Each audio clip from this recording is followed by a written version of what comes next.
Hey, it's me, Mr. Jason. Now, before we get into our video, be sure to hit that subscribe button.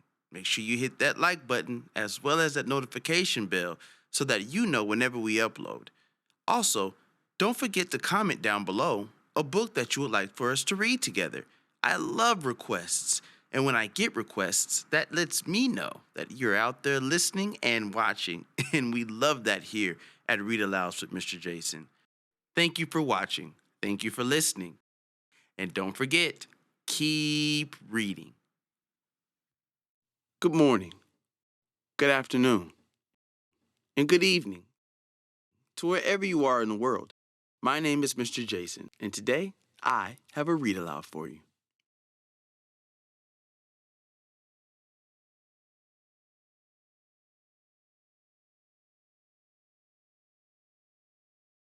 Welcome back to another Read Alouds with Mr. Jason. Boy, did we miss you. Today, we have a special surprise for you. We're going to be introducing a brand new series entitled Big Readers. That's right. This series is geared towards our older readers, those 6 and 7 and 8-year-olds and first and second and third graders. We're going to kick off our Big Readers series with a book entitled Frog and Toad Are Friends. Now, this book has separate sections that we call chapters, and we're going to go through all of them together. If you look on your screen, you'll see all of the different chapters that we're going to go through together.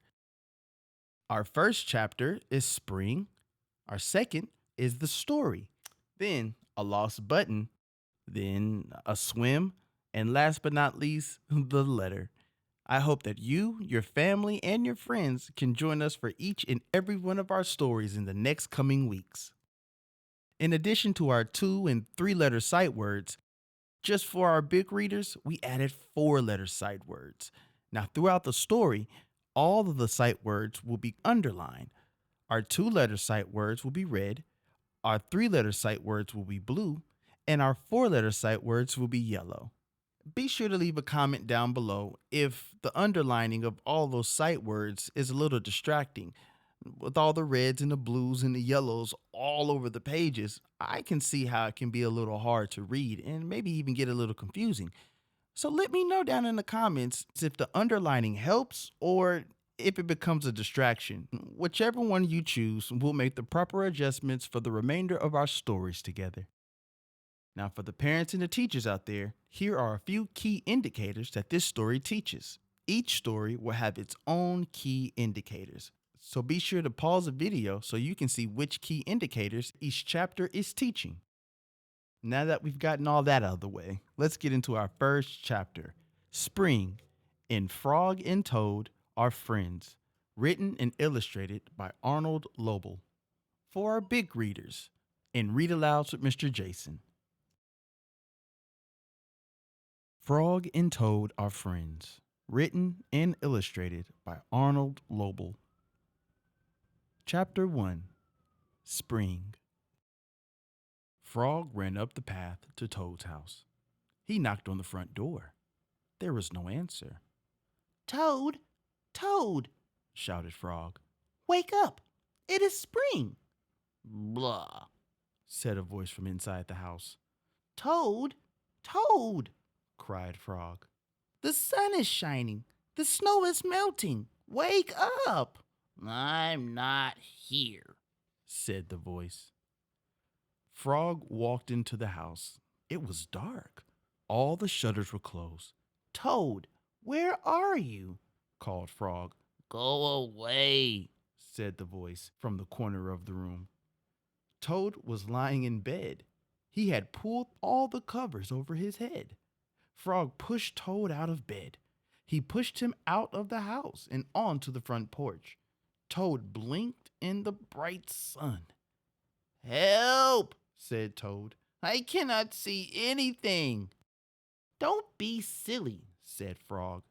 "What you see is the clear, warm light of April, and it means that we can begin a whole new year together, Toad." "Think of it," said Frog. We will skip through the meadows and run through the woods and swim in the rivers. In the evenings, we will sit right here on this front porch and count the stars." "You can count them, Frog," said Toad. "I will be too tired. I'm going back to bed." Toad went back into his house. He got into bed and pulled the covers over his head again. "But Toad," cried Frog, "you will miss all the fun." "Listen, Frog," said Toad. "How long have I been asleep?" "You have been asleep since November," said Frog. "Well then," said Toad, "a little more sleep will not hurt me. Come back again and wake me up at about 1/2 past May. Good night, Frog." "But Toad," said Frog, "I will be lonely until then." Toad did not answer. He had fallen asleep. Frog looked at Toad's calendar. The November page was still on top. Frog tore off the November page. He tore off the December page, and the January page, and the February page, and the March page. He came to the April page. Frog tore off the April page too. Then Frog ran back into Toad's bed.